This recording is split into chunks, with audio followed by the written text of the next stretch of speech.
ఒక్కడిని చేసి అంతా ఏకమవుతున్నా చెరగని చిరునవ్వుతో రాజకీయ చక్రవ్యూహానికి సై అంటున్నాడు సీఎం జగన్.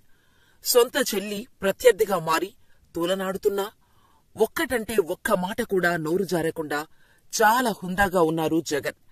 ఇదే విషయంపై ఓ రిపోర్టర్ అడిగితే, నా చెల్లి కూడా నా బిడ్డలాంటిది, తప్పు చేసినా నా గుండెల్లో పెట్టుకుంటాం అని చెప్పటంతో జగన్ హోదా మరింత పెరిగింది.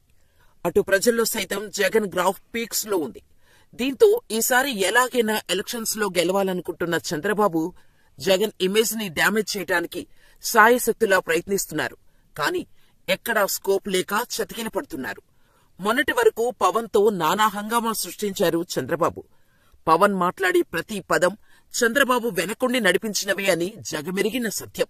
ఇప్పుడు వీరి ద్వయానికి తాజాగా మరో పీకే, అదేనండి ప్రశాంత్ కిషోర్ తోడయ్యారు. ప్రశాంత్ కిషోర్ పొలిటికల్ స్ట్రాటజర్ గా పనిచేసేవారు. Indian political action committee, simple గా ఐపాక్ అనే సంస్థను ప్రశాంత్ కిషోర్ తన మిత్రుడితో కలిసి ప్రారంభించారు. ఆ సంస్థ మంచి సక్సెస్ అయింది. అది ప్రశాంత్ కిషోర్ ఒక్కడితో కాదు, కానీ ఆ సంస్థ మాస్టర్ మైండ్ మాత్రమే పీకేనే. క్లయింట్కు వరుసగా విజయాలు అందించిన తర్వాత ఆయన సొంత రాజకీయాల్లోకి వెళ్లిపోయారు. నువ్వు ఎంత మంచి వైద్యుడివి అయినా సొంత వైద్యం పనికిరాదన్నట్టు ప్రశాంత్ కిషోర్ కూడా ఎన్నో రోజులు రాజకీయాల్లో ఉండలేకపోయారు. దీంతో మళ్లీ యూటర్న్ తీసుకుని రాజకీయాల నుంచి బయటకు వచ్చేశారు. ఆ తర్వాత రాజకీయ విశ్లేషకుడిగా సలహాలు సూచనలు ఇస్తారా అని అడిగితే వాటికి దూరంగా ఉంటాను, ఎటువంటి సలహాలు ఎవరికీ ఇవ్వను అని చెప్పేశారు కూడా. తిరిగే కాలు ఆడే నోరు, ఎన్నో రోజులు సైలెంట్ గా ఉండలేదు ఉన్నట్టుగా పీకే మళ్లీ రాజకీయాలపై ఆసక్తి పెంచుకున్నారు.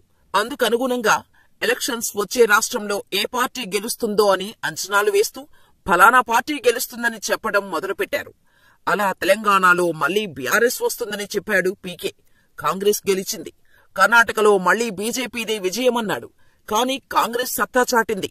రాజస్థాన్, మధ్యప్రదేశ్, ఛత్తీస్గఢ్, మిజోరం ఎన్నికలలో సైతం పీకే అంచనాలు తప్పాయి. దెబ్బకి ప్రశాంత్ కిషోర్ గ్రాఫ్ అమాంతం కింద పడిపోయింది. ఇది ఎలా తయారైందంటే, ప్రశాంత్ కిషోర్ ఎవరు గెలుస్తారు అని చెబుతారో వారు ఓడిపోతారు, ఇది ఫిక్స్ అన్నట్టు మారిపోయింది పరిస్థితి. దీంతో కొన్ని రోజులు అసలు మీడియాలోనే కనిపించలేదు ప్రశాంత్ కిషోర్. ఏది ఏమైనా సరే ఈసారి జగన్ ని ఢీకొట్టి అధికారంలోకి రావటానికి చాలా ట్రై చేస్తున్నారు చంద్రబాబు. అధికారం కోసం ఎంత దూరమైనా వెళ్లే చంద్రబాబు ఎప్పుడూ అసలు బయటకు రాని భార్యను సైతం ప్రచారాలు చేసే విధంగా చేశారు. నిజం గెలవాలంటూ నారా భువనేశ్వరి అబద్దాలు వల్లెవేస్తూ జగన్ ప్రభుత్వంపై బురద జల్లే ప్రయత్నం చేస్తున్నారు.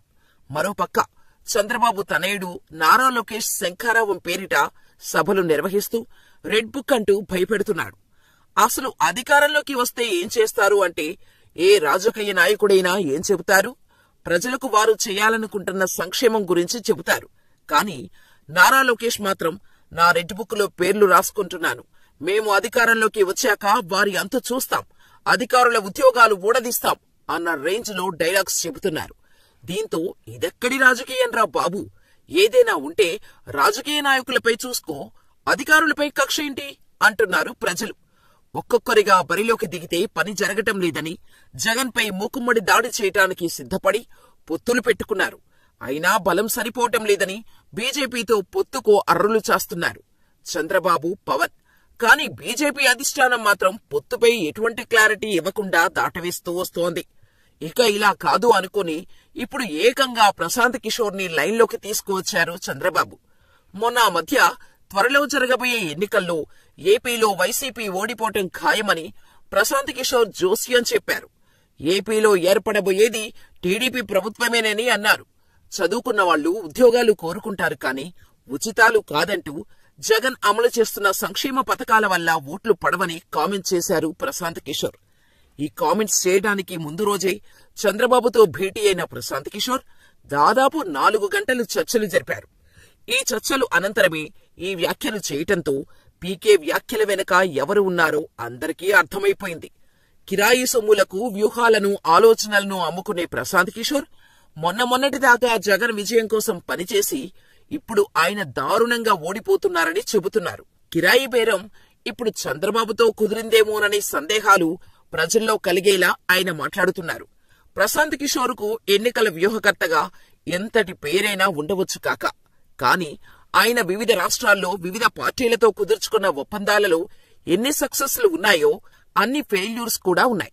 అయితే సక్సెస్లను మాత్రం సమర్థంగా ప్రచారం చేసుకునే టెక్నిక్స్ పుష్కలంగా తెలిసిన ఈ కిరాయి మేధావి ఇప్పుడు జగన్ ఓడిపోతారని చెబుతున్నారు. సంక్షేమ పథకాలను ఆయన ఎద్దేవా చేస్తున్నారు. పేదల కోసం అమలు చేసే సంక్షేమ పథకాలను ఎద్దేవా చేసే సూడో సంపన్నుల భావజాలాన్ని ప్రశాంత్ కిషోర్ కూడా ప్రదర్శిస్తున్నారు. ప్రభుత్వం ప్రజల సంపదకు సంరక్షకురాలు మాత్రమే అని, ఆ డబ్బులు పంచిపెట్టడానికి వారికి ఏమధికారం ఉందని ఆయన సిద్ధాంతాన్ని ప్రతిపాదిస్తున్నారు. ఈ లెక్కన ఈ దేశంలో ప్రతి ప్రభుత్వము పేదల కోసం అమలు చేసే ప్రతి పథకాన్ని తప్పుపట్టాల్సిందే. అందుకే ప్రశాంత్ కిషోర్ తన కిరాయి మేధస్సును ప్రదర్శిస్తూ చంద్రబాబు బేరం ఒప్పుకొని జగన్ మీద నిందలు వేయడానికి సాహసిస్తున్నారని, ఆయన కుటిల నీతిని ప్రజలు అర్థం చేసుకుంటారని విశ్లేషకులు భావిస్తున్నారు. జగన్ పాలన పేద రాష్ట్రాలకు బ్రహ్మాండంగా సరిపోతుందని, కానీ ఏపీ మిడిల్ ఇన్కమ్ గ్రూపులోకి వస్తుందని, ఇలాంటి రాష్ట్రాల్లో ఆ ఫార్ములా పనిచేయదంటున్నారు పీకే. జగన్ వల్ల కేవలం 50% మంది ప్రజలే లాభం పొందుతున్నారని అన్నారు పీకే. అందులో నిరుపేదలందరూ ఉన్నా కూడా ఆ మేరకు వైసీపీ లాభపడినట్టే కదా. ఈ లాజిక్ ని ఆయన గుర్తించలేదు. గత ఎన్నికల తర్వాత తాను ఏపీకి 1-2 సార్లు, అది కూడా తిరుమల శ్రీవారి దర్శనానికే వచ్చానని ఇంటర్వ్యూలో చెప్పారు ప్రశాంత్ కిషోర్. ఐపాక్ తరపున తానిప్పుడు పనిచేయటం లేదని కూడా అన్నారు. ఏపీకి రాకుండా, ఏపీ వ్యవహారాలు తెలియకుండా ఏపీ రాజకీయాలపై అంత నమ్మకంగా స్టేట్మెంట్ ఇవ్వటం ఆయనకే చెల్లింది. చంద్రబాబుతో లాలూచీ పడిన తర్వాత ఆయన పూర్తిగా చంద్రముఖిలా మారిపోయారనే విషయం అర్థమవుతోంది. హైదరాబాద్లో మీడియా సంస్థకు ఇచ్చిన ఇంటర్వ్యూ కూడా ఈ ప్యాకేజీలో భాగమేనని విషయం స్పష్టమైంది. ఎల్లో మీడియాకే నేరుగా ఇంటర్వ్యూ ఇస్తే ఏపీలో ఎవరూ నమ్మరని భావించి హైదరాబాద్లో ఇంగ్లీష్ మీడియా సంస్థ ఇంటర్వ్యూ అంటూ జగన్పై విషం చిమ్మే పని మొదలుపెట్టారు. చంద్రబాబు డైరెక్షన్లో పీకే ఆడిన ఈ డ్రామాని వైసీపీ నేతలు ఎక్కడికక్కడ ఎండగట్టడంతో సీన్ రివర్స్ అయింది. మరి చంద్రబాబు అధికారంలోకి వస్తే ఇవే పథకాలను అమలు చేస్తామని చెబుతున్నాడు. ఏ ఒక్క పథకాన్ని తీసివేయను, జగన్ పథకాలను అమలు చేస్తామని పదే పదే చెబుతున్నారు. మరి దీనికి పీకే ఏం సమాధానం చెబుతారు? చంద్రబాబుతో జరిగిన ప్రశాంత్ కిషోర్ సమావేశంలో టీడీపీ ఎన్నికల వ్యూహకర్త రాబిన్ శర్మ, నారా లోకేష్ సన్నిహితులు కిలారి రాజేష్ కూడా పాల్గొన్నారు. రాబిన్ శర్మ గతంతో ప్రశాంత్ కిషోర్ టీంలో పనిచేసిన వారే. ఈ సమావేశం దాదాపు 2.5 గంటల పాటు సాగింది. జగన్ను ఎదుర్కోవడానికి అనుసరించాల్సిన వ్యూహాల గురించి ఈ సమావేశంలో చర్చించినట్టు తెలిసింది.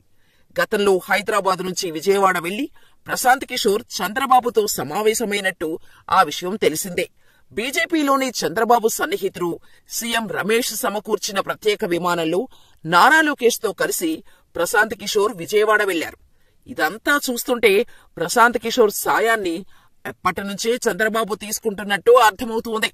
చంద్రబాబు వ్యూహంలో భాగంగానే ప్రశాంత్ కిషోర్ జగన్ కు వ్యతిరేకంగా మాట్లాడారని తెలిసిపోతోంది. అసలు రాజకీయాల్లో జోక్యం చేసుకోను అన్న మనిషి, తన దగ్గర ఎటువంటి డేటా లేదు, ఎటువంటి సర్వే చేయలేదు అన్న మనిషి ఒక పార్టీ ఓడిపోతుంది ఎలా చెబుతారు అని పీకేని ఏకేస్తున్నారు. మరి ఇప్పటికైనా ఈ ప్రశ్నలకు పీకే సమాధానం చెబుతారా?